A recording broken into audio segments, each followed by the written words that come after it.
Hello friends, today in this video right now I'm going to show you how to remove face lock on Redmi mobile phone. So friends, before we continue this video, do not forget to like the video and subscribe the channel. Okay, so let's start the video. Here at first you have to move on setting, then after that you have to scroll. Okay, you just keep scrolling. Then you are going to find the password and security. So you have to click on password and security. After that, here on the side you can see this is the face unlock. So just click on this face unlock. When you click on it, you have to confirm the password lock screen. Okay, then here you have to click on next after you have been typed.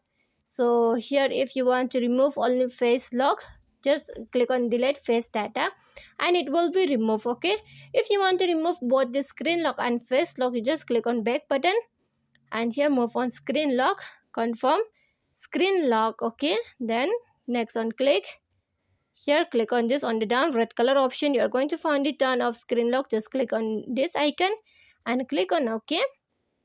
Here right now face lock has been removed.